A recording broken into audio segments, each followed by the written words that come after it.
Talk shoes. Recorded live. Hello and welcome to the Castle Dracula podcast. On this podcast, we talk about horror movies, vampire movies, and all-around awesomeness. And this week, we kick off October 2012 with Cabin in the Woods, directed by Drew Goddard and co-written by Joss Whedon and Drew Goddard, the director again.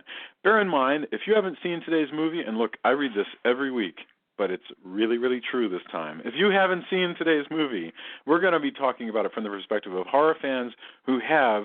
So warning, I cannot say this enough, spoilers ahead. I'm your host, Jason Henderson, author of the Alex Van Helsing book, Triumph of Death, in hardback and ebook from HarperCollins. With me are Drew Edwards, the creator of the long-running horror webcomic Halloween Man, which you can find at halloweenman.com. Say hello, Drew. I just think it would have been cooler with a merman.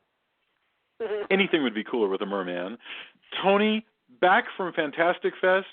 We're happy to have you back, although Jamie did a fantastic job last week.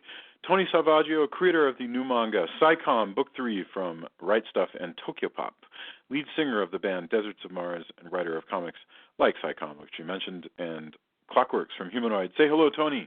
Howdy. Good to be back. Awesome. Good to have you back. I can't wait to hear about what you saw other than Red Dawn. And color commentary, as always, from attorney Julia Guzman. Say hello, Julia. Hola. Hola. Okay. I'm not going to spend a lot of time on the synopsis because if you are listening to this, you have seen this movie, I hope. If you have not seen this movie, turn this thing off and go listen to us talking about Van Helsing because there's nothing to spoil there. You do not want to listen to this until you have seen this movie. Okay, Cabin in the Woods follows 5 friends who travel to a remote cabin for a holiday and become victims of a seemingly stereotypical horror movie plot while being observed via hidden cameras by mysterious office workers. That's direct from Wikipedia. I'd go into a deeper synopsis, but if you are listening to this, you have very likely seen this movie, I hope, and I want to get into it. The film stars Bradley Whitford, Richard Jenkins, Kristen Connolly, Chris Hemsworth, Anna Hutchinson, Fran Kans, and Jesse Williams. So, first impressions, we're going to give the favor to the returning son. Let's go Tony, Julia, Drew, and then me. Tony, first impressions, your history of seeing it, whatever you want to give us, your little 30-second jibe on Cabin in the Woods. Take it away. Yeah, again, do not, if you haven't seen it, shut this off right now. Like, you shouldn't have seen the trailers. This movie is one of the few movies I can say that it's best if viewed in a vacuum of knowing nothing. I saw it at Banamathon last year, and we weren't allowed to say anything about it when they did show it. I knew almost nothing, and I was kind of skeptical. I saw an early teaser, and I was like, I don't know. I'm not sure if I'm sold on this movie. And by the end of the movie, I was totally sold. I had to eat crow. It is one of the best deconstructions of horror movies ever. And I know it's easy. There's been a lot of hyperbole on this movie, but seriously, an amazing movie both in its construction and what it gives to horror fans, especially if you're a long-running horror fan. It's pretty awesome. That's fantastic.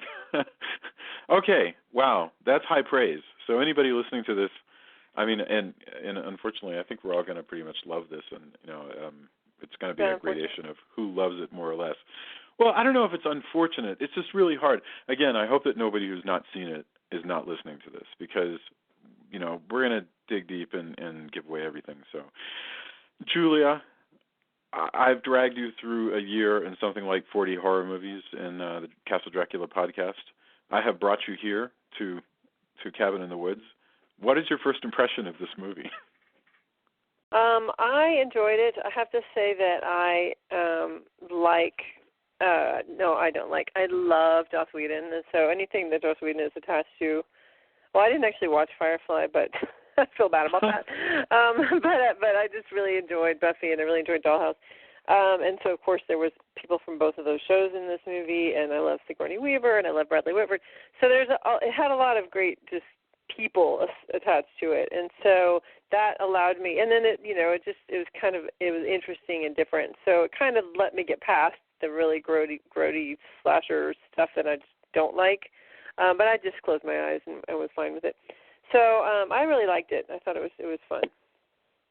And you're a big Whedon fan, and I know that Drew actually is also a big Whedon fan, because I was over at your place, Drew, once, and we watched at least a couple episodes of Firefly, which I still have yet to see more of. Firefly is still, as much as I love Buffy, and I love Buffy a lot, Firefly is the best thing Batman has ever done, although this comes close. All right, so give us your first impression of Cabin in the Woods, and tell us a little bit about it. You said you've been killing your time. This is going to sound a little bit strange, because as big of a Joss Whedon fan as I am, I remained very, very ignorant of this movie. Maybe it's because I was planning my wedding at the time they were really hyping this, so I was busy doing all of, much more important things.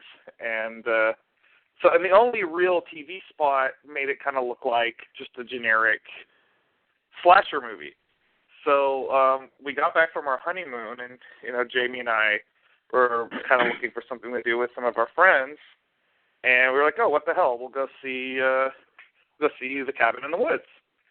And when it opens up with the two white collar workers in the golf cart, I temporarily thought I was in the wrong movie. And as it turns out, that's exactly the reaction that the filmmakers wanted. But man, what a roller coaster ride! I love this movie. This is one of the few quote unquote postmodern horror films that also it works on two levels, because you can look at this movie two ways and say that it's being very critical of the horror genre, but at the same time, you can look at it another way, and you can say it's very empowering of the purpose horror stories, where they are in our society. So I love the fact that there's that level to it, and it's just this movie is as a monster lover. If you are a fan of monsters, boy, this movie has more monsters that you can shake a stick at. And since I am a big fan of practical makeup effects, most of them are not CG. Most of them are guys in makeup, and including a wonderful practical werewolf, which just made me so happy. Oh, my God, yes. Yeah. Whereas things like the demon bat, was that animated? The demon bat was CG, but it was nice looking CG, so I'm prepared to give it a pass. The only real issue I might take with this movie is how bleak its outlook is, but at the same time, because when it really gets down to the nitty gritty, there are no real bad guys outside of the monsters. Right. Everybody's point of view makes sense. Although, even though that I find that a little bit troublesome, I wouldn't like the movie if they had it as much if they hadn't done it any other way. I have a theory that actually might turn it into a happy ending. There is no happy ending. No, I mean I'm just, it's just a thought, but we'll get to it later. Well, we'll get to that. Yeah. Big All right. thumbs up. Big thumbs up. In short. Fantastic, and you brought to mind the real question of what the heck? How do we classify this movie? So I'll keep this short because I want to get straight into the right into what kind of movie this is. All right. So generally, people who said, let me tell you, you can go look if you haven't seen this movie. I can't imagine why you're still here, but. Even if you saw it and you haven't thought about it much, people who said you ran into and they go, oh, I saw it. It wasn't all that. I wasn't that impressed. Just like those people who, when you went to see the Blair Witch Project and you loved it on the first night, and then some other friends of yours saw it 6 weeks later, and they're like, I could have done that. This gets a lot of that. This got backlash after it had been out for a while because, people people were kind of onto the trick of the film, the sort of multiple levels of the story and what's happening to these people. And so they thought, well, it's not all that clever. It is very clever. It's very clever, it's very smart, and you can keep thinking about it, and it only gets more clever. I mean, most of the complaints people had about this movie were, well, once you get the actual gag, the rest is just, jokes, and that's really not true. You can just keep going deeper. This is a well thought out piece of work. Well, as I said, it's provoked a lot of, for lack of a better term, philosophy debate among my friends, and that's way more than you can say for most movies coming out. No, that's absolutely right. I mean, the only thing I can think of that caused people to like really tap their heads after a movie and let's go get coffee and let's spend some time talking about this was when The Matrix first came out, and everybody spent all their time thinking about multiple universes. This is kind of like that. All right, so let's get into it. What the heck is this movie? Is Cabin in the Woods a horror movie? Is it a comedy? Or is it something else? Is it a satire, like a Mad Magazine satire? Is it, or like Scream? Is it just an expensive Scream? What is Cabin in the Woods? It's both it's like American Werewolf in London. It's a horror film that happens to be funny. A horror film that happens to be funny. I can buy that. What's wild is that the movie that it copies the most. I mean, the tropes that Cabin in the Woods exists with, and we'll kind of reveal things as we go along, even though we're not to avoid spoilers, but just to kind of keep things straight. What the movie does is it clearly says, okay, here are some people who we'll get to in a sec, who are walking through the rote script of a typical slasher movie, and meaning they're going through several thresholds until they get to a scary spot, in any, like Evil Dead or any number of other things like that. And what struck me is that those movies actually are not so prevalent right now. I mean, in the 80s there were a heck of a lot of slasher movies, and they were all named after holidays or I'm trying to remember the one about the sorority house with Eileen Davidson. I think that is actually the house on Sorority Row. Okay. Well, very good. Thank you. Anyway, but the kind of slashers that this movie is talking about. Am I wrong about this? It's actually hard to find a slasher movie like that anymore. Mm-hmm. Well, there's a lot. I think a lot of independent. I think you see a lot more independent movies going the slasher movie route. I think I've seen various ones, but. Yeah. I mean, like Hostel doesn't fit this. Your torture porn. Yeah. Don't. Well, that's the prominent kind of studio slasher movie, and this is more of the scenario the kids find themselves in is more of a supernatural slasher, like the Friday the 13th series or Nightmare on Elm Street, or if you really want to extend the term slasher out a little further beyond what I would consider a slasher movie, the Evil Dead. Right. Series. Yeah, I mean, it really is saying, hey, the people, okay, the scenario that these guys are playing with is the scenario of the great slasher movies, that in the cycle that started with, Friday the 13th, right after Halloween, the cycle that started with Friday the 13th, Halloween 2, and all of those movies that came after that followed this almost mass-like set of rules that you would have to follow. That's exactly the stuff that Scream paid attention to. I mean, all of those postmodern kind of movies have never really reckoned with movies that don't quite fit this genre, because there is something very, very almost religious about the way these movies work, the gathering of different characters and so forth. Go ahead, Joy. I think this is Scream meets Buffy the Vampire Slayer. I mean, the fact is, the reason it's a horror movie that happens to be funny is because Joss is involved with the writing of the script. I mean, I'm assuming he was co-writer, right? He's not just a co-producer. Co-writer. Am I wrong? Yeah, co-writer and producer. Yeah, and so, I mean, that's the thing. It's like, yeah, there's the Scream kind of piece of it where they're sort of paying homage to these different horror movies, and obviously there's references to a billion of them. And we'll get into that in a minute, I'm assuming. But there's also just, like I said, just Joss making everything funny no matter what it is. Everything's funny. The lines are funny. Yeah, and it does sort of play off kind of the same space that Buffy came from, which is why is the blonde girl always getting killed in the horror film? And, the Buffy the Vampire Slayer's answer to that is, well, she doesn't have to get killed anymore. We made her a superhero. This goes a slightly different route with the same question. Mm-hmm. So what I'm curious about is, do horror movies exist in this world? I'm almost tempted because I just want to mention this real quick. We're going to talk about horror, and then we're going to talk about who these characters are, the 5, and then the mission control. But I'm curious straight up, and tell me if we need to put this question off. Are we watching a movie within a movie? In other words, do horror movies exist? Does Friday the 13th exist in the universe of Dana and Marty and all these guys?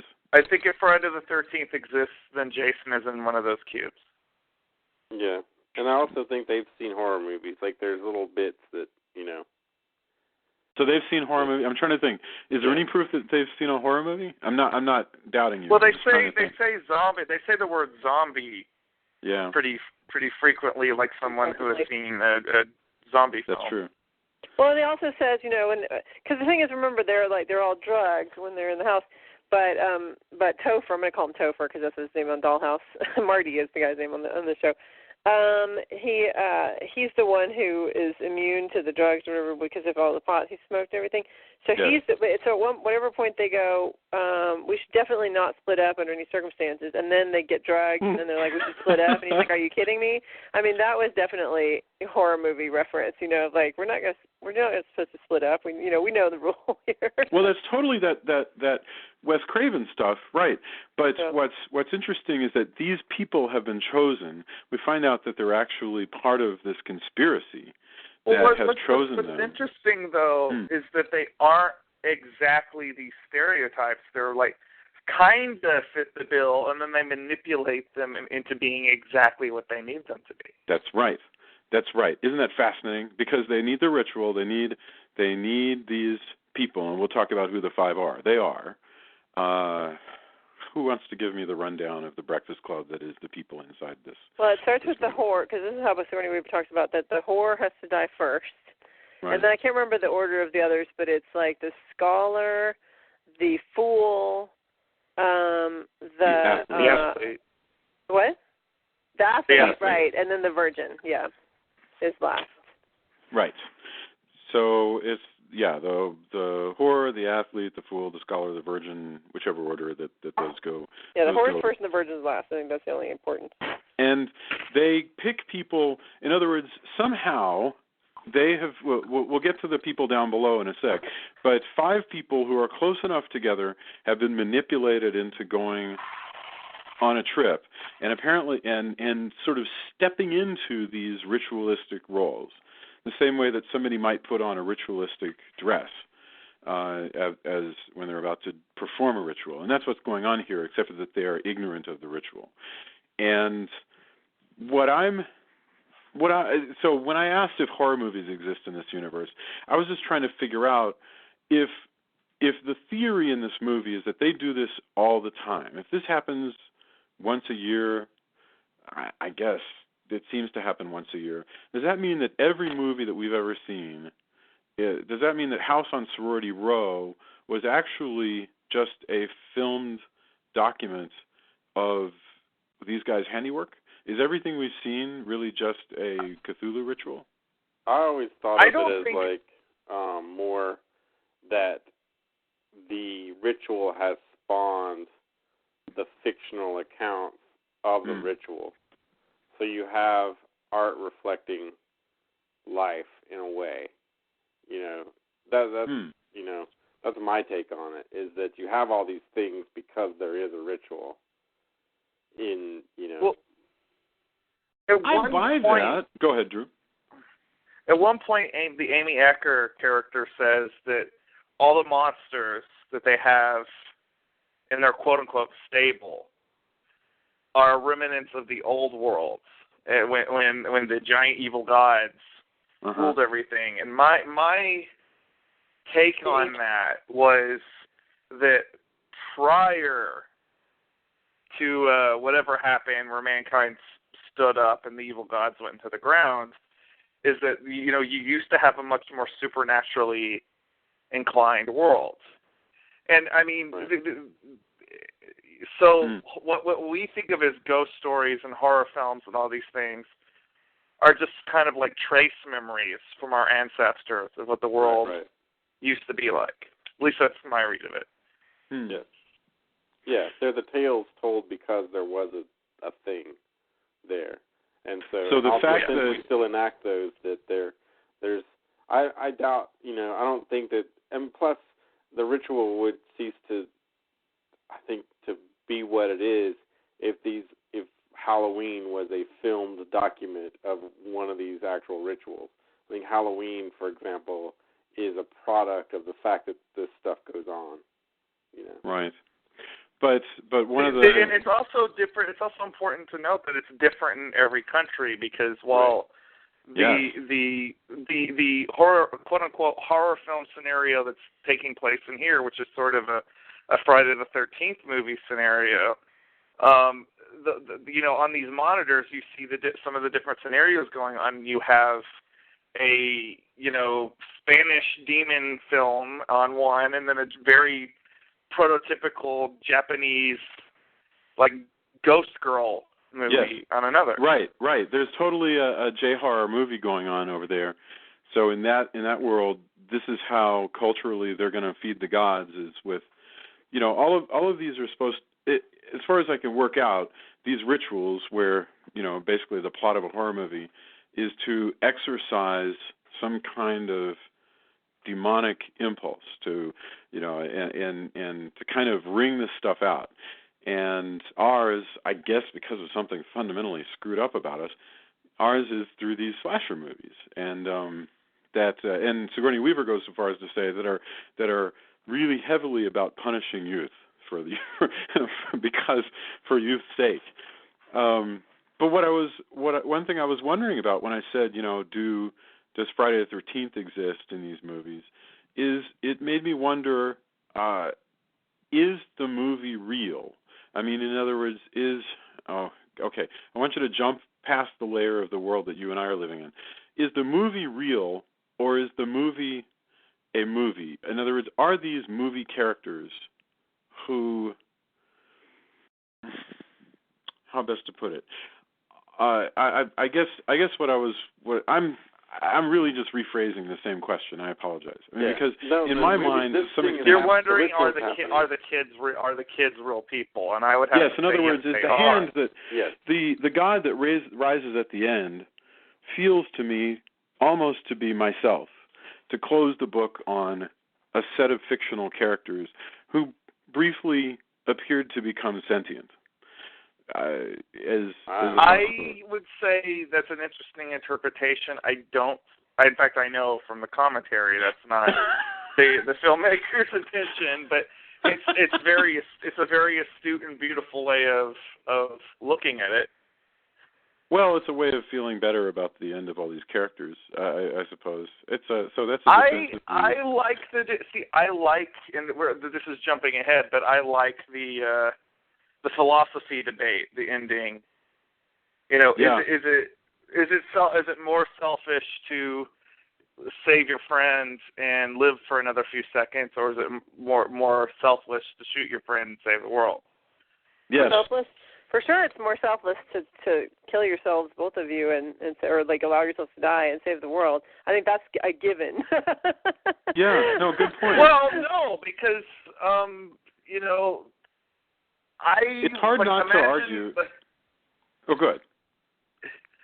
I would say that I think the morally right thing to do, which is still troublesome for me, would be to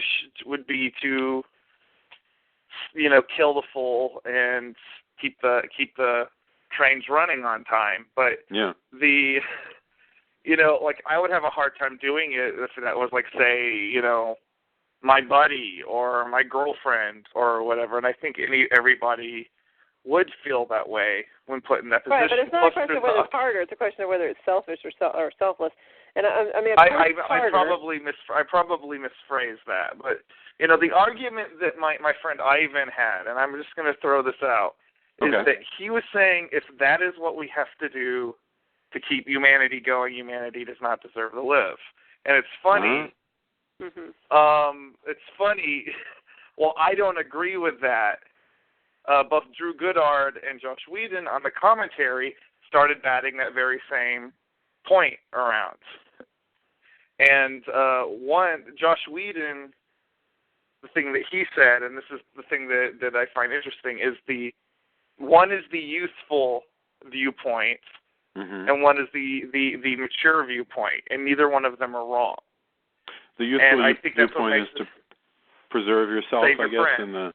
this is an age-old idea, because it is the story of the child in the cave or whatever. It's like, if the child, that you keep the child in the cave to save humanity or whatever.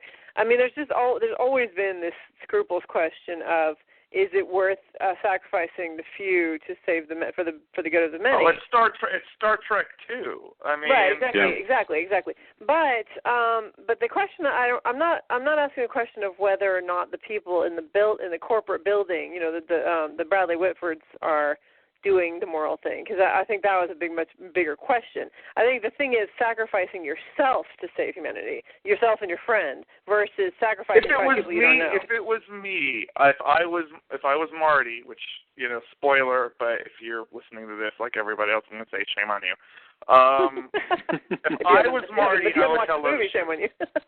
Right. Yeah. If I were Marty, I would tell her to shoot me, or I would let Sigourney Weaver shoot me. Right. I can't say that I would do that. It's hard to imagine. Even though you're only going to live for a few more seconds. No, I'm with you.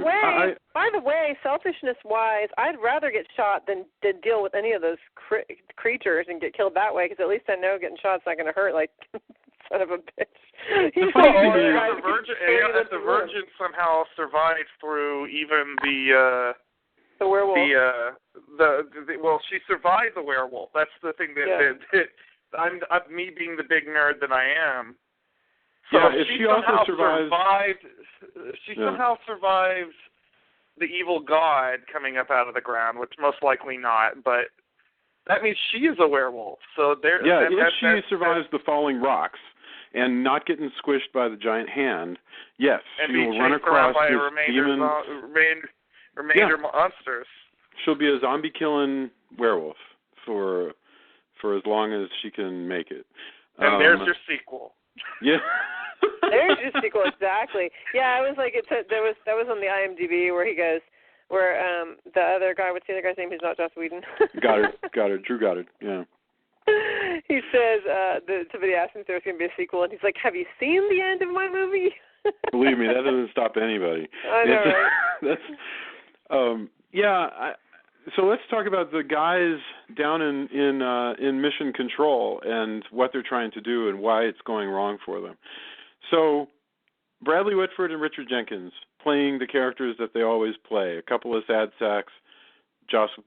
Bradley Whitford being the funnier one, and they are two guys who apparently what do you think? Is this like a software company where they have one release every year, but they work on it year round? I mean, because it sure seems like they have a regular gig. I think multiple times a year with different scenarios would be my guess.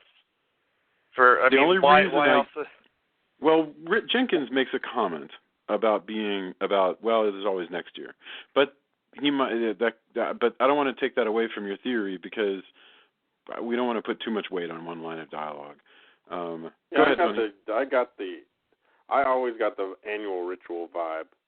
It just felt like that, and in between is the gear up or they take vacations or whatever. Yeah, like it's most of them. It's getting close to Black Friday.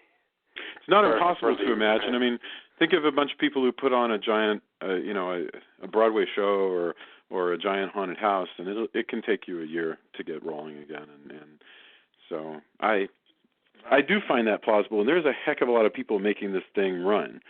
Just America. We're ignoring the fact that there are apparently other equal mission controls around the country, but just in America, they've got this enormous set protected by extreme defenses. They've got SWAT guys scattered around the city looking for the marks that they're going to bring in. They've got machinery. They've got the elevators. They've got they have the drugs. harbinger. They've got a guy whose only job is to play the scary dude running the gas station on the way in. They've got all of these people, and he was a funny character. This is hilarious because he's so dramatic and serious, and then when he's calling, he's like saying all this dramatic and serious stuff, and Bradley Whitford has him on speaker, and he's like, am I on speaker? And then Bradley Whitford's like, oh, sorry, dude, I'll take you off speaker. And then he keeps him on speaker, and he keeps saying all this stuff about the end of the world and like all this serious stuff. And then he goes, and they all start snickering. He's like, I'm still on speaker.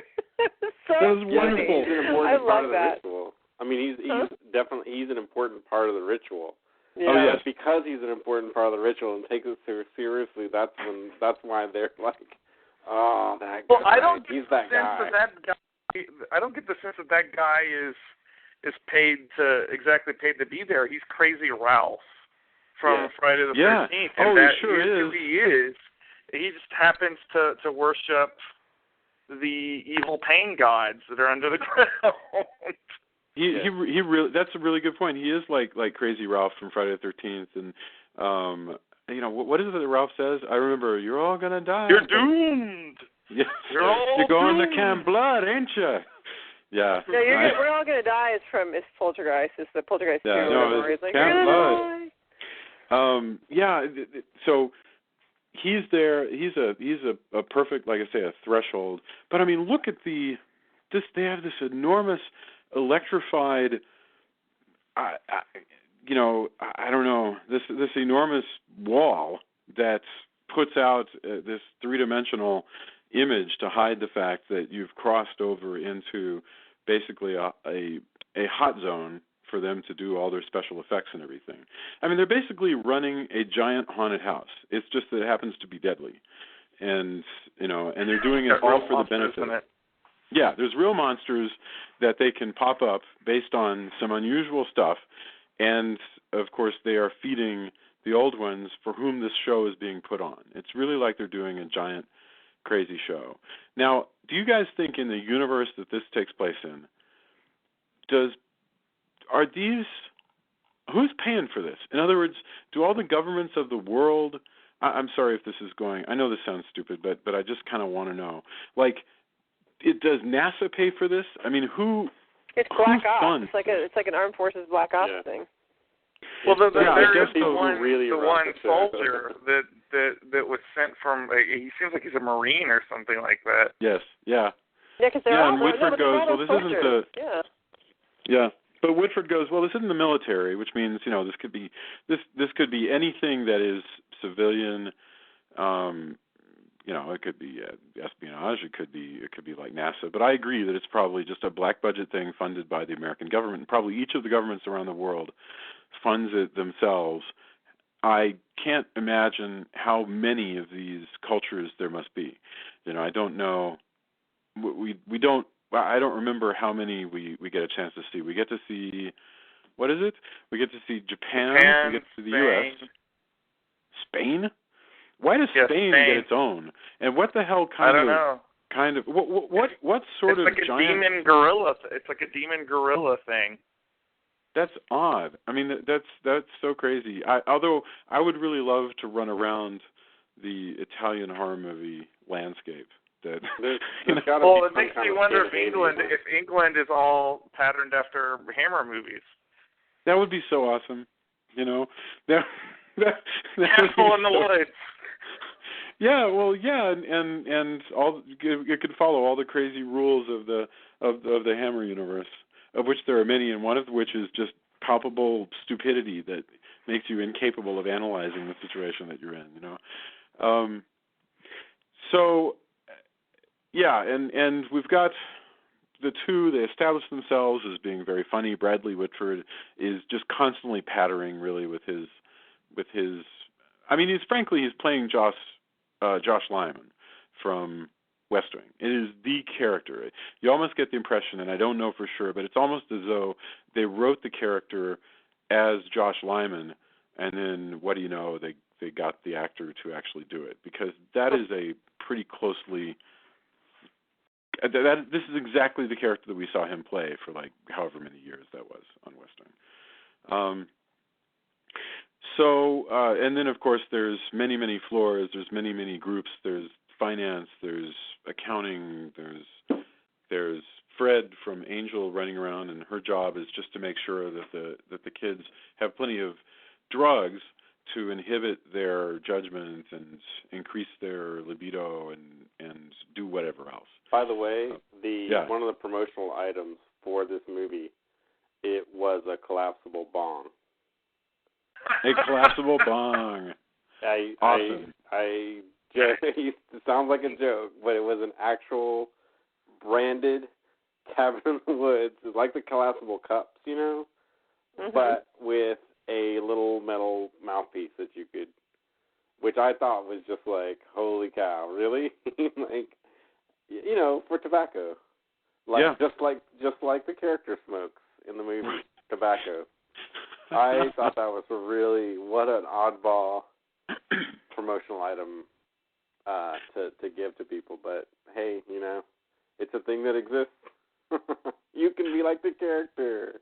By the way, Marty, that character, Marty, you know, he's the one character who is, and I love him. I'm glad he's there.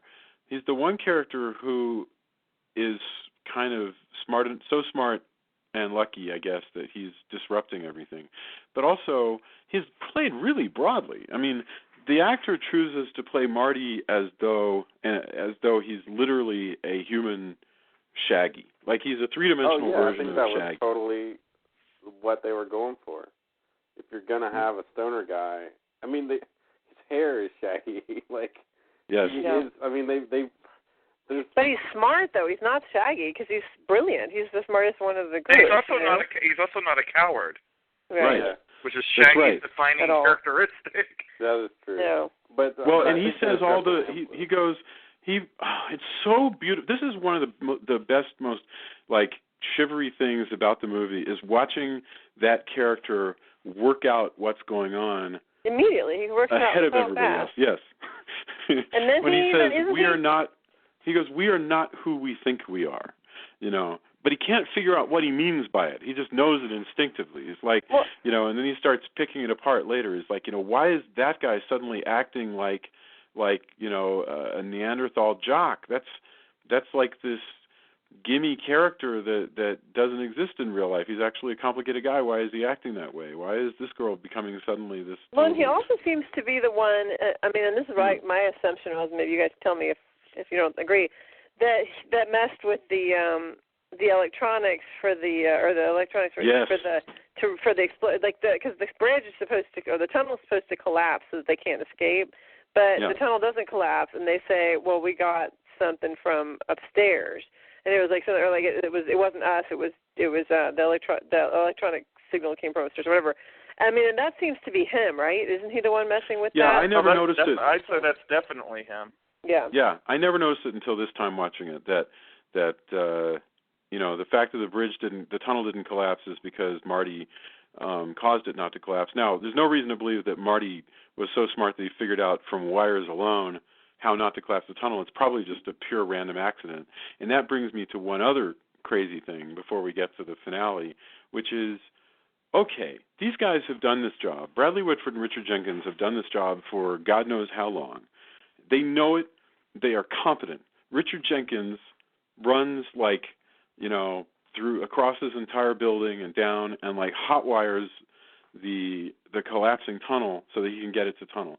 He and Bradley Whitford are like the two most competent people in middle management in whatever the heck this place is. And yet they can't catch a break. And not just they can't catch a break, Japan doesn't catch a break, Spain doesn't catch a break. Nobody who's supposed to be appeasing the old ones is managing to appease the old ones today. And I don't know if usually it's a fail-safe, like only one country has to make it go right and then the old ones sleep, or if it always goes right and for some reason this time it's going wrong. And that leads me to think that it's Cthulhu's time. I kind of feel like this, to some extent, this was going to happen. I sort of feel like it's all falling apart for them. I mean, do you think that Marty's playing sort of a role here that is his destiny? I think Marty is just being an impetuous youth, honestly. Because you think so, like when Sigourney Weaver pops up and is like, everybody is going to die, everybody you know is going to die a slow, agonizing death. That's your coworkers, that's your family, that's your parents, your grandparents, if someone were if someone were to come up to me incredibly say, like in this situation, we have to establish, like at this point, you're not doubting, that this is that they're deadly serious about this. Yeah. If you don't die, mom's going to die. Like if somebody was to say, like, if you don't die, your mom's going to die a slow, agonizing death, I'd be like, okay, I will throw myself onto my own sword. Yeah. That's really, I think, Marty is, I think he's disgusted at the setup, and, you can't really blame him after everything he's seen his friends go through. So, I mean, I guess you could say the question being asked is humanity worth saving if you lose your humanity? But I still say yes. Well, I wasn't saying that he's... Go ahead. I do think that's a separate question from, like, whether Bradley Whitford and Richard Jenkins are good guys. I think that's a separate question. It's not is humanity worth saving? It's is it worth my life to save humanity, rather than is it worth having this system where every year we find 5 innocent people and sacrifice them? I mean, that's a different story, but and I think that question is definitely a tough one to answer. But for you personally, it shouldn't be. I mean, I'm not saying it's not a hard decision. Of course, none of us knows what we would do in that situation. But as far as the morally correct one, I think the morally correct decision is, yes, you sacrifice yourself for the good of the world. I mean, that's kind of what we're supposed to do in our lives is, help others, even if it means sacrificing ourselves, our time, our money, whatever, charity, whatever we're doing. Well, and in fact, this question has been contemplated by governments and kings a whole lot. Like, do you allow a whole bunch of people to get killed rather than let the Germans be aware that you're listening to their secret codes? That one happens. Like, well, we could save that submarine or we could save that ship, but if we save the ship, the Germans would know that we're listening to them and we're trying to end the war soon, and so we've got to let all those people die. Those are the scruples questions that humans and war are made of. I think the thing that's troubling about these people, which is also why it's slightly a satirical movie, because they are pointing the finger at you, the viewer, for enjoying this kind of movie, even though it's very obvious that Joss Whedon and Drew Goddard are massive horror movie fans of their own, but they are saying, okay, this is what you enjoy watching. What does that say about you? And it's definitely, brought to a head by the way the celebratory, like they throw a party. Yes. They throw a party. At the end, and it could just be, you could view it just like, oh, well, we just saved the world again, woo. But it does. It's made them cold. It's made them really, really cold to the fact that these are real people. Partying and having fun. But there's a difference between that and us, Drew, and that's that these are not real people. Like I cry all the time. I'm a big sucker for things like that. So I watch movies like this, or Julia does, and one of us will be emotionally moved by something, and I'll say, I'm really sorry that the imaginary child got hit by a train, Julia, because then it reminds you that these are not real people, so we can have a party, we can clap. It might be inappropriate for Bradley Whitford too, because he lives with them in their universe, but we're not in their universe. Except for that, I recognize that falls apart. And I don't think. I mean, Joss Whedon has become successful because of vampires, essentially, is what he built his career on, and so I don't think that he's ultimately saying that he thinks that there's anything wrong with the horror genre, because he's also, in a roundabout way, saying is what keeps the world running. Right. So, I mean, there is that flip side. I think it is kind of saying that horror movies in our universe, tamp down the demons inside of us. I think that's possible. Yeah, they serve a purpose. Well, tales, these kinds of tales being told over and over are, both a catharsis, and a learning. Like these kinds of tales date back forever. So we just have made them, since we can use special effects, we perhaps made them gorier than they ever needed to be. But, you read Beowulf and it's still pretty gross. Well, if we filmed it directly, it would be, it would be intense. Pretty darn dark. What Bradley Whitford said about how things are so much easier when you could just throw the virgin into the volcano. Yes. Yeah. Yeah, the ritual had gotten more complicated. Mm-hmm. As society, and perhaps that's what they're saying too, is as society grows increasingly more complex, the ritual has had to be more complex in order to elicit the same response that used to be just chuck somebody in a volcano. What I find fascinating is that they did not necessarily have to end up in a slasher movie. They could have ended up in a ghost movie. They could have ended up in a werewolf movie. They could have ended up in a zombie movie. There was even a killer robot in that stable. Yes. Yeah, that's right. In other words, hardware, the movie could have been the scenario they wound up in instead of this one. You're absolutely right. Actually, they could have wound up in Hellraiser. Probably, but Can I read the list of all the people that were on the? Yeah, I want to talk about these monsters. So read the list. Yeah, it says in IMDb that if you freeze the betting board, because what they do is that, this is for those of you who don't remember or haven't watched it, which of course we have shamed you for listening to this if you haven't watched it. But there's a betting board that all the people in the headquarter facility are betting on which death they'll choose, basically. And it says the possible choices on the betting board were werewolf, alien beast, mutants, wraiths, zombies, reptilious, clowns, witches, sexy witches. I love that there's witches and sexy witches. Yes. Demons, hell lord, angry molesting tree, giant snake, deadites, mummy, the bride, scarecrow folk, snowman, dragon bat, vampires, dismemberment goblins, sugar plum fairy, merman, which of course is the one that finally gets Bradley Whitford in the end, the reanimated, unicorn, oh god, the unicorn one was awful, Huron, Sasquatch, Wendigo, and Yeti, I'm sure I pronounced that wrong, dolls, zombie redneck, torture family, the doctors, jack-o'-lantern, giant, twins, and of course Kevin. Which Kevin, by the way, they say was supposed to be, if he in the tie-in book, it says that Kevin is supposed to be a sweet-looking guy who seems like he might work at the Best Buy until he dismembers people. Nice. That's just one. There's so much great stuff in there. I mean, I agree with you that the unicorn is really terrible, and it's funny because the kid, the unicorn impales somebody. It's certainly not the most grotesque death in this movie, but it is sort of shocking to see this beautiful white. Well, because it's a unicorn.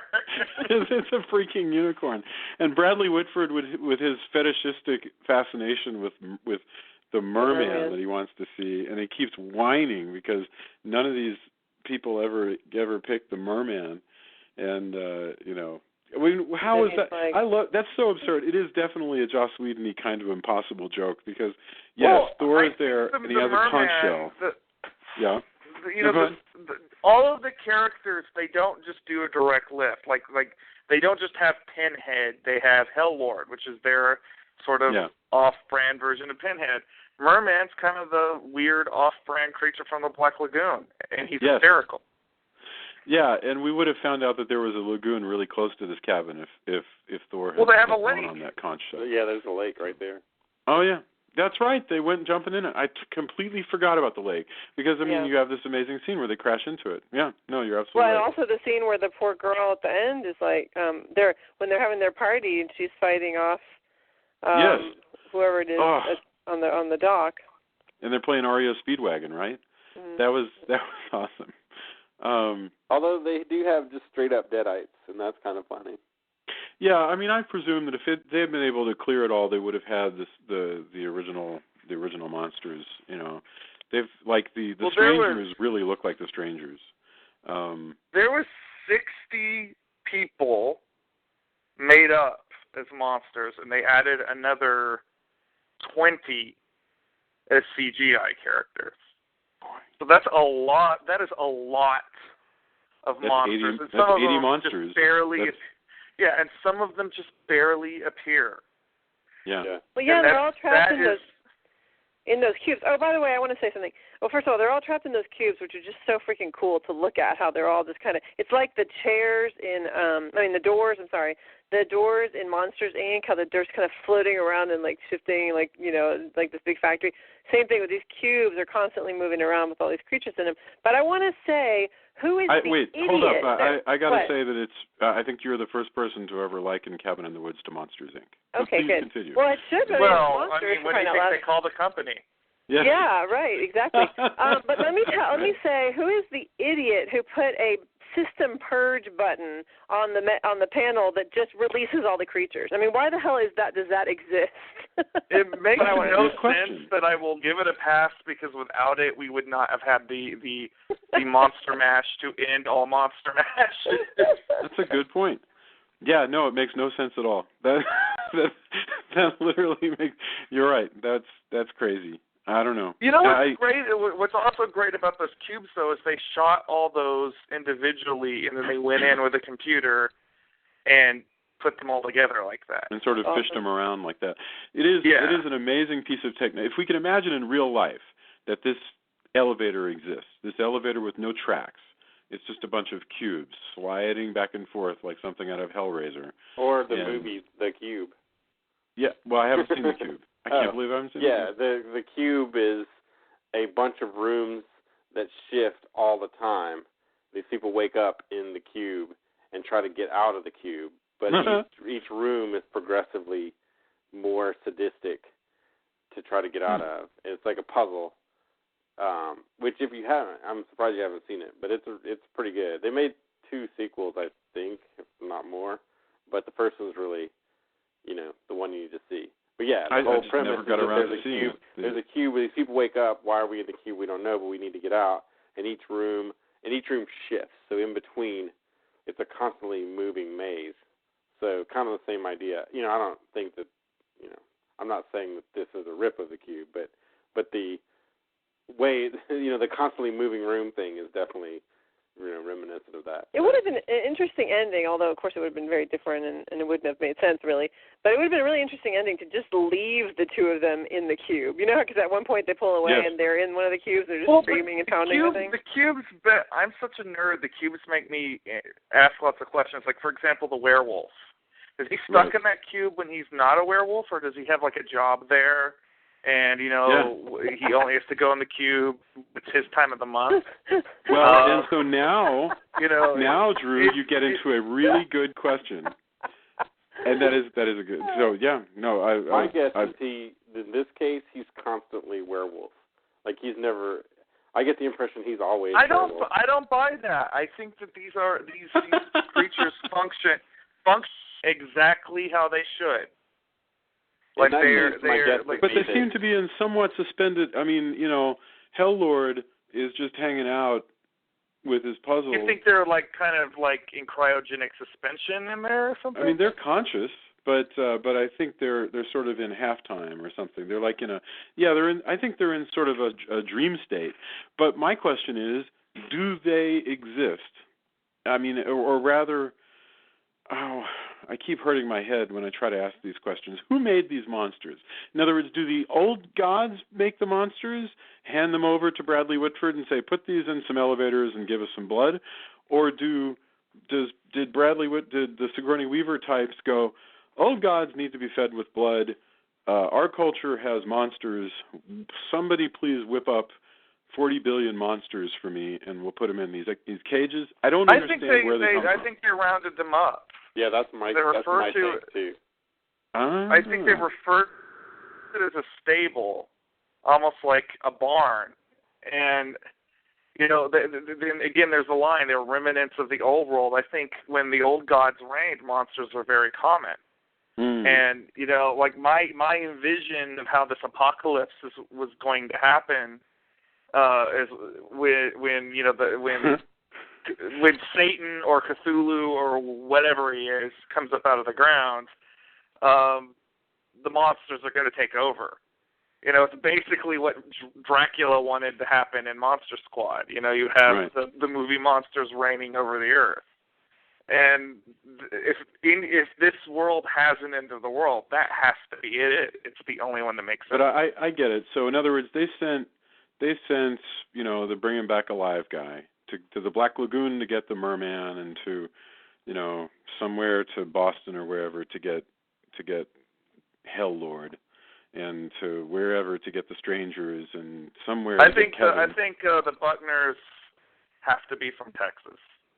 Right. Yeah. Well, and so that was what I was wondering: is do the Buckners think they are real? Did they really live in Texas? In the universe? The Buckners actually, I think the Buckners actually existed, and then they moved their stuff to that cabin, or maybe that was their cabin, and they moved it brick by brick. They basically relocated. It's like monster witness protection in a way. Wow. Like they moved them off to this place and then released them in the appropriate, because it's a playground walled off by this electronic shield.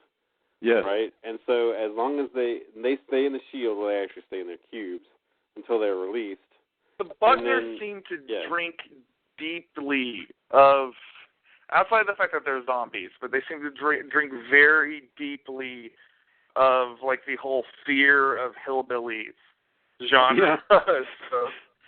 You're right. Like, they don't really make sense in the sort of Canadian wilderness background. Like, I would think of them as like something Southern American.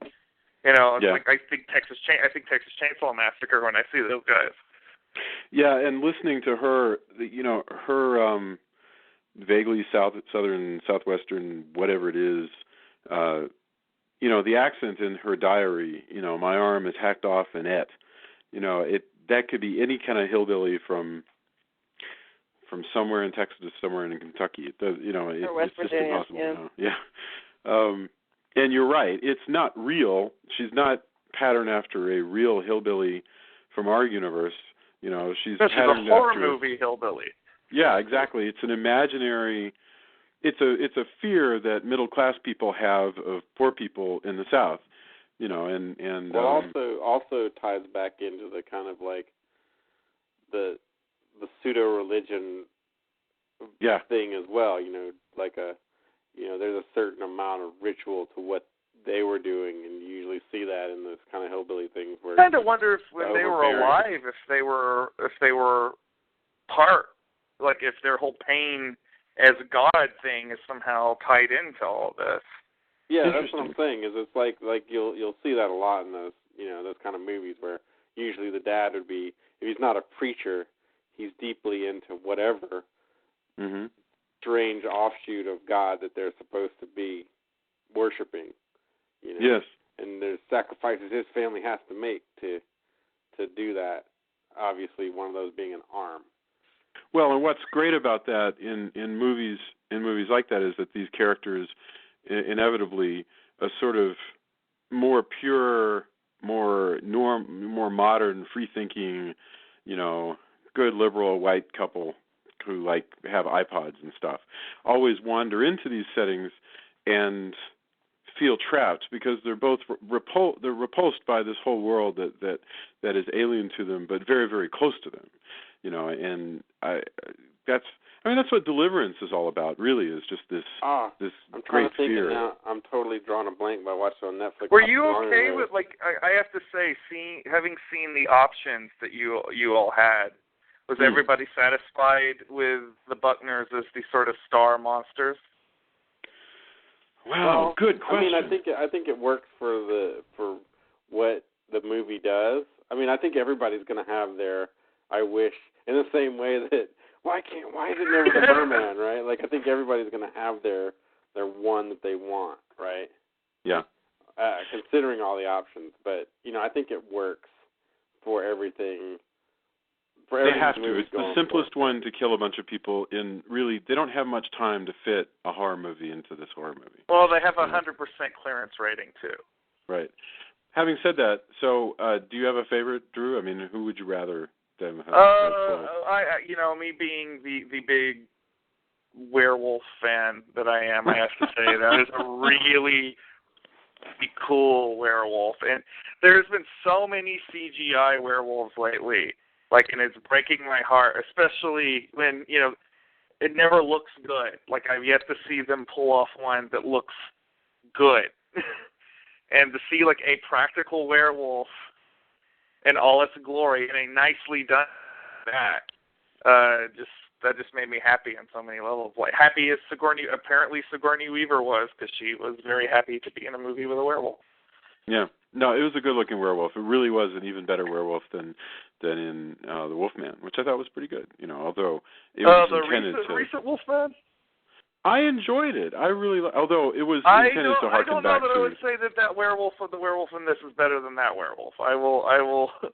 That was a really, really good werewolf. But he certainly seemed powerful. And apparently that was a way more violent movie in the original version, which I'm trying to get my head around. Like, what more could you do? But again, the Buckners, the movie is still following a track that has to make sense. The Buckners fit the setting the best. It would have been weird to grab the creature, and have the creature from the Black Lagoon happen. So the Buckners are the way this movie's going to go. It has to go that way. Having said that, it would have been cool to see, to trigger Hellraiser. It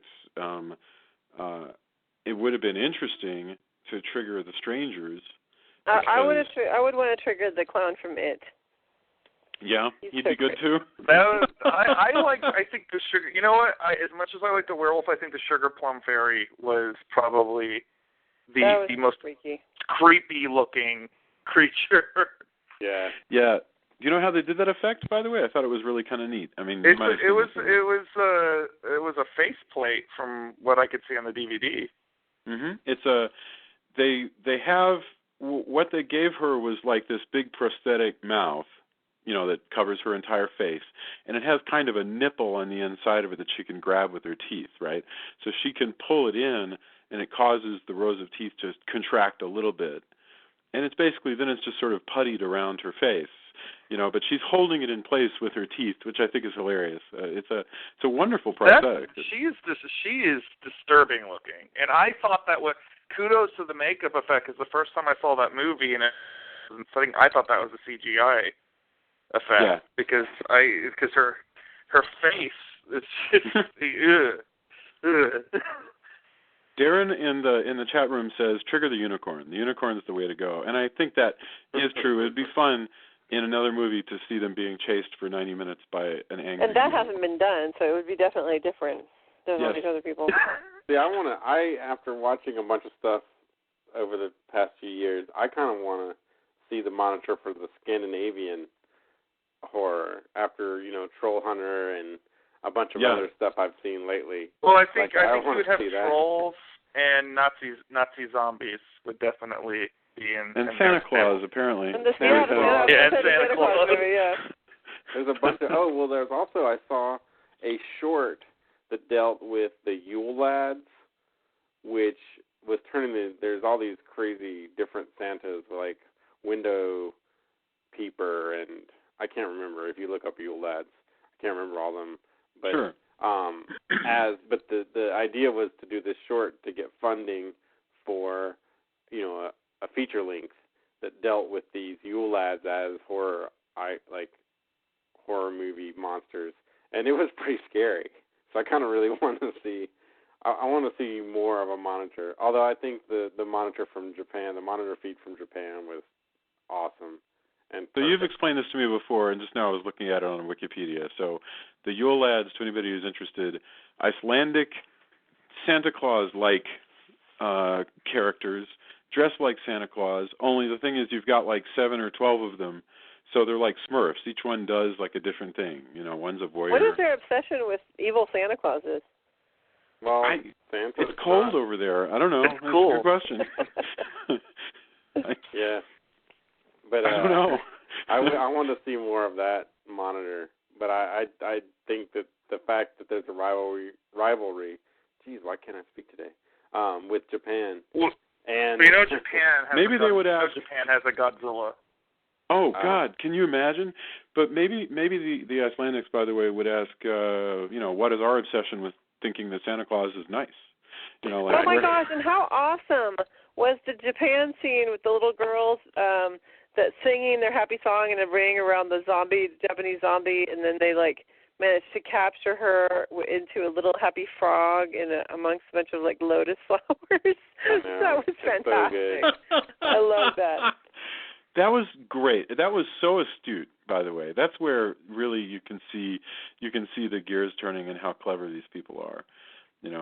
Bradley Whitford's like, "Fuck you." Yes, it was Brent Jenkins. Yeah.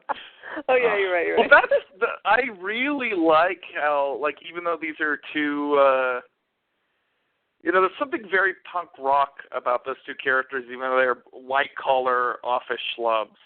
Yeah, it's just they were great. Yeah, and they're joking around, but they're also hyper competent. I mean, they're great bosses. I really liked watching these guys. How they encourage everybody to have a good time, and at the same time they're turn off the fucking music when the director calls. And the thing is, I'm in middle management, so I totally identify with these guys. Sometimes I feel like in the electro media core, to use what we call it in the Psycom manga that Tony and I write, in the electro media core that I work for, sometimes I feel like Bradley Whitford trying to figure out, how to keep the monsters at bay, and yeah. So the only thing is they don't let us have, cute little Italian submachine guns at our desk. So and that's probably good. I think in middle management, that's probably a good thing. Since we live in the real world where there aren't monsters, I think you want less of that. Yeah, I agree. Less Uzis at people's desks, absolutely. Should we sum up, hon? We should. Oh my gosh, we've been going for a long time. So, all right. Let's go straight to final thoughts and endorsements, because we could talk about this movie probably all night long. I feel like this movie is our lives, actually. Okay, so the same order we went in. I guess we went Tony. Yeah, start with Tony. Go ahead. Final thoughts and endorsements, please. Awesome. Yeah, I think we could talk about this movie for several podcasts, actually, just because of all the really kind of clever things it does. Like I said, I was really reticent. I didn't watch Dollhouse. I was kind of like, I don't know. Please prove to me that you're going to make a good horror movie. I'm not convinced, and had to eat crow. This movie is just awesome. It does everything it wants to do and more, and I was really surprised. And the surprise of Sigourney Weaver was awesome too. Her reveal, just all of it's really, I don't know. Good luck making, to everyone who wants to make a new deconstruction of horror, the bar has been raised for all of us. I think anybody who's a writer. So I think that's both disheartening and I think the new challenge. Right? Where do you go from here? And I think that's pretty cool. eventually somebody is going to take that up, and we're going to get something really awesome as well. So that's pretty cool. As far as endorsements, I actually have several, if you'll indulge me. Yeah, go crazy. I got to see a lot of movies, over 30, and I haven't done the final count this past week at Fantastic Fest. As far as charming goes, Frankenweenie is a true return to form for Tim Burton. I haven't really liked his past few movies, and this just rocked. And especially considering, like, how can he take what I think is one of his best shorts and turn it into a full-length movie? And it just works. It's awesome. Our friend Robert Cargill, who we've known for years through just hanging out at the Draft House, his movie Sinister debuted, and I think it had been shown, but it debuted at Fantastic Fest for all the Austin audiences, and wow, it is scary and creepy. Yeah. And you see a lot of movies like the way you think Sinister is going to be, and it takes a lot to scare true horror fans, I think. Eventually you get a little jaded. This is scary and creepy. Holy cow. It's seeing somebody make a film like that is it's pretty awesome. So I really recommend Sinister. Any of the problems I have with the movie are problems with the horror movie genre more than his movie, I think. Just things where I'm like, but I think that's part of the appeal of horror, right? Where you feel like maybe you're slightly smarter than the characters sometimes, but you, of course, you aren't in that situation in the moment, so maybe who knows what we would do. And our friend Kayla has her new book out, House of Psychotic Women, which is an autobiographical topography of female neurosis in horror and exploitation films. That's the front cover. That sounds awesome. It is a nice tome. I got the hardcover version. I have yet to read all the way through it, but I'll post the link up on the site. But again, while maybe it is kind of cronyism, it's really cool to see your friends doing cool stuff and coming out. What a great title too. I mean, harkening back to a pretty obscure Paul Naschy movie with that title. That's fantastic. Exactly. And the hardcover even comes with a little postcard record, which is like you can play it and it's a postcard, which I had to get not only because I wanted to support her, but because that's just cool.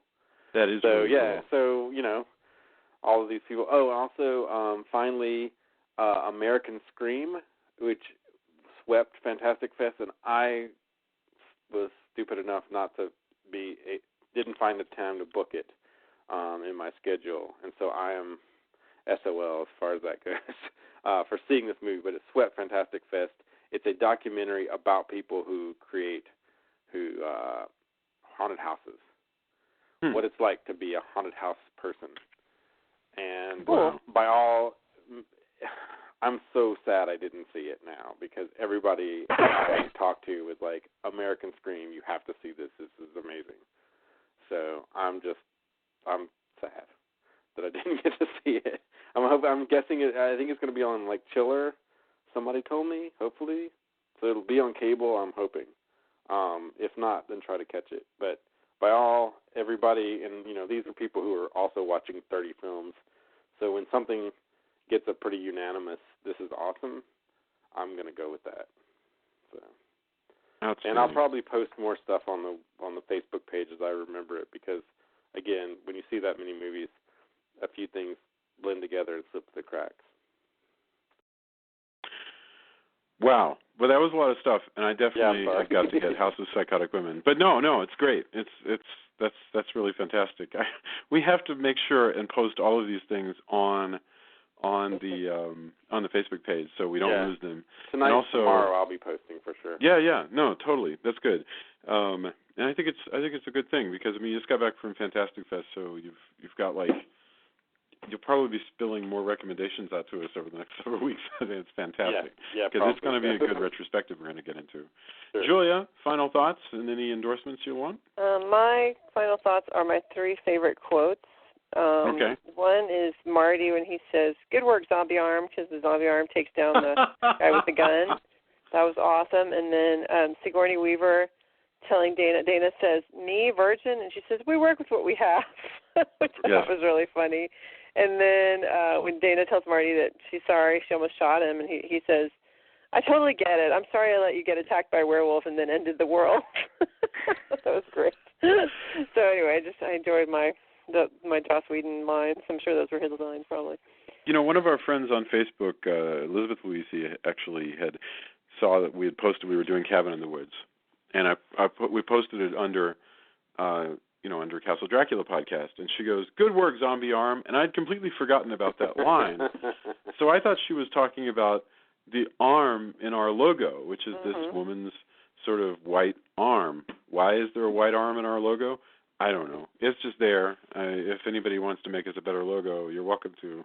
I'm not doing anything that'll take me more than 20 minutes, so the zombie arm is staying. For my endorsement, I just want to confirm that, yes, 666 Park Avenue is worth watching because it's great. It's basically The Firm meets Devil's Advocate as far as the TV show goes. It's just really cool. Ontario Quinn and Vanessa Williams are awesome, so watch that show. Outstanding. All right. Let's see. Drew, final thoughts, endorsements? Well, this is a pretty much unanimous recommendation from everybody. I think this is the most important horror film probably of the last 5 years. And I know that's like a heavy thing to say, but I mean, the fact that we've discussed it this long and the fact that there even has to be a backlash is probably... Joss Whedon was involved with 2 movies that I thought were good this last summer. This is the better of the 2. Yes, I said that as a comic book nerd. Wow. Wow. I'll agree with you there. But this is a better movie. It truly is. This does. The Avengers is a great popcorn movie. I mean, it's a lot of fun. I can't say that I have anything wrong with it, and I think that Joss Whedon should be the only person allowed to write Captain America now. But this is great. This is a movie that bridges the gap between an exploitation film and an art film. This movie is art. It's not just popcorn fodder. This is art. And you can, if you have a problem with that statement, take me on the Facebook page. As far as my endorsement, I got up real high on my high horse, and now I'm going to endorse something extremely mainstream. But it was my birthday last Friday, so I got a lot of stuff. And one of the things I got was the new Green Day CD, Uno, which I really, really, as it happens, I really, really like. It's they've scaled back from the sort of rock opera thing that they were doing on the last few CDs, and it's more of a straightforward pop rock kind of sound. And in our current musical climate, where everything's getting very digitized, something that's a more straightforward rock and roll album is a very, very, very welcome thing to me. So it's a thumbs up. Very cool. All right. So I think that's the first time that's I'm not surprised that you would endorse Green Day, but I think it's the first time you brought it up. That's awesome. All right. I am nothing if not a Gen Xer at heart. Yeah. No. I know, but that's funny. I always think of you as being like a decade younger than I am. Maybe it's just because you're so much more youthful. I am 34, sir. Wow. All right. So I just feel. Well, that's close. You always like to round up to the nearest decade anyway, so I think that is that's over true. 5 years younger than us. Therefore, it is in your world a decade younger. It's a 90. They epitomize a certain period of 1990s rock. Yes. There's like the early 90s kind of grunge thing, which I also love, although I hate the fact that the fashion is coming back because that was great music, terrible look. It wasn't necessarily flattering, that's true. we were talking about Harvey Danger today, and I remember that for some reason many people always thought Harvey Danger's best song, that I think it was called Paranoia, I can't remember exactly, was, for some reason people always thought that it was a Green Day song, and that always annoyed me. But okay, so my final thoughts, I got nothing to add to what you guys say. This is a truly important movie. This is the best Joss Whedon movie of the last year. This really does raise the bar on what the hell you're going to do. So endorsements. I just want to mention Carol Clover's Men, Women, and Chainsaws, which is a book about horror movies and about the ritualistic aspect of them, and how all slasher films follow the same formula, and those that break from the formula are often less successful because the formula itself is what's important. You got to have the final girl and so forth. So if you dig this movie, I totally recommend Men, Women, and Chainsaws. This is also one that Tarantino likes to talk about from time to time, so you should check that out. That is a really great book. Oh, it's a great book. It's fantastic, and I'm surprised I don't have it on my shelf. I need to grab a copy somewhere. And I totally, this is off base. I mean, it's weird, but Hotel Transylvania is coming up, and it came out last week. Yeah, okay, very good. All right, it's out. I just haven't had a chance to see it yet. Probably going to go see it this weekend. But very cute. I should have endorsed that. It's super cute. Well, our daughters have this book that I got called The Art and Making of Hotel Transylvania. And it's this enormous, slick coffee table book from Titan. And it just has all of these character designs for all the monster characters in Hotel Transylvania. The different versions of Dracula, the different ways they were going to present Mavis and the Bride of the Frankenstein character and so forth. And it's cool. And they spent, before the movie even came out, they spent days just studying these characters and then inventing more monsters to go in Hotel Transylvania. So the book was a big hit, and so I had to endorse that. And that's it. We are going to kick off next. We're going to do another retrospective, and it's going to be a Stephen King retrospective. So I don't know which one will be first, but we're going to spend a number of weeks going through the best and, who knows, maybe the worst of the Stephen King movies. And I just cannot wait for the stuff that we're gonna hit. Guys, if we were going to do the worst Stephen King, what would that be? Does any of you know? Geez. It'd be hard to pick one that would be bad, but worth watching. Langoliers. Worse than the Mangler? Really? I don't want to do Misery, so let's not do that one. We might. Okay, we'll talk about it.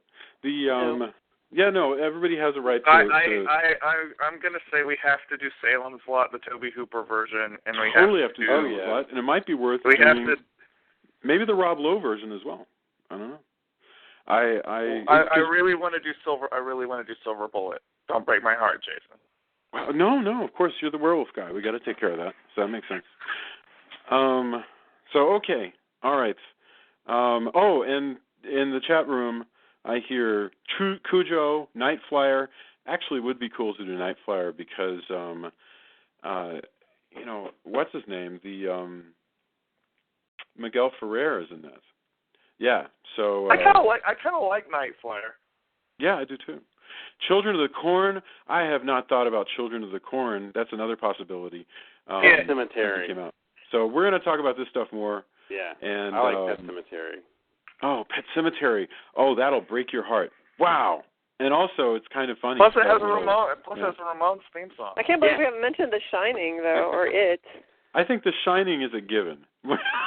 Oh, by the way, there were. I don't know. We need to do It. Carrie. We need to do It is two parts. Yeah, because that could be done, because since it's a two-part series, you could do, we watched part one of It and part two. I love It. I like that miniseries, but Tim Curry's so scary in that. It is scary, but that movie has a wonderful sort of made-for-TV, cozy Lifetime movie feel to it that really is just like just warm milk. It's really nice. Also, The Stand, boy. How the heck do you review The Stand? I mean, that thing is like 5 hours long. By but the way, it's awesome. I know we're running along, but at Yes. Fantastic Fest they showed Room 237, which is about all the crazy theories people have about Kubrick's The Shining. And yes. they did an experiment where they showed The Shining both forwards and backwards. Wow. And on the same screen. And evidently there's some kind of singularity that happens at some point. Huh. Which is supposedly super awesome. It's kind of one of those dark side of the moon, Yeah, no, I believe dark side it. of the rainbow kind of things. And they showed, I think they did a couple screenings. I didn't catch either of them, but I heard that it was a pretty neat experience for the people who did catch The Shining backwards and forwards. So there you go. I can't. I'm looking forward to talking about The Shining, and as Darren points out, also the miniseries maybe. So I can't wait to talk about The Shining and kind of get to all this wackiness about Kubrick, but we'll save it because that's good stuff. Okay, guys, please like us on Facebook. Come to the Facebook page, Castle Dracula Podcast at Facebook. Listen, grade us on iTunes. Send us to your friends.